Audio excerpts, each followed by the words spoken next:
উচ্চ বালিকা বিদ্যালয় অভিভাবক ও ছাত্রীদের বিক্ষোভ। তাদের বিক্ষোভের কারণ, কয়েকদিন আগে বিদ্যালয়ের নবম শ্রেণীর ছাত্রীকে একাদশ এবং দ্বাদশ শ্রেণীর ছাত্রীরা বেধড়ক মারধর করার অভিযোগ ওঠে। সেই বিষয়ে ওই ছাত্রীর পরিবারের তরফে থানায় অভিযোগ না করা হলেও স্কুল কর্তৃপক্ষ বিষয়টি লিখিতভাবে জানিয়েছে। এখনো পর্যন্ত ওই ছাত্রী হাসপাতালে চিকিৎসাধীন অবস্থায় রয়েছে। এত বড় ঘটনার পরও কেন যারা দেখি তাদের বিরুদ্ধে ব্যবস্থা নেওয়া হচ্ছে না? এই ঘটনা স্কুলের মধ্যে কেন ঘটল? স্কুলের নিরাপত্তা কোথায় ছিল? বা অন্যান্য অভিভাবক বা ছাত্রছাত্রীদেরকে কেন এই বিষয়ে স্কুল কর্তৃপক্ষ জানায়নি? সেই অভিযোগ তুলে সোমবার সকালে স্কুলের ক্লাস বয়কট করে বিক্ষোভ দেখাতে শুরু করেন নবম ও দশম শ্রেণীর ছাত্রীরা। তার সাথে বিক্ষোভ দেখাতে থাকেন অভিভাবকরা।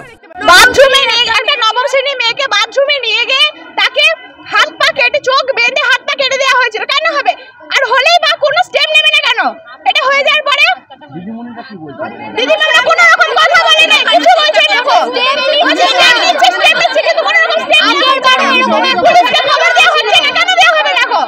আমাদেরকে আমরা বললো যে পুলিশ নাকি খবর দিয়েছিল, যেদিন ঘটেছে সেদিনই নাকি তার রাত্রে নাকি পুলিশকে খবর দেওয়া হয়েছিল।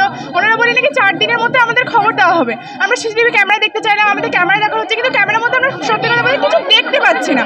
আমাদের যে যে বাথরুমের কাছে যে কি হয়েছে না সেটাই তো আসলে দেখতে পাচ্ছি না। আমাদেরকে অন্য আমরা পুরো সিসিটিভিতে অন্য আমরা এই মাঠটা দেখতে পাচ্ছি, আমরা সিসিটিভির মধ্যে কিছু দেখতে পাচ্ছি না।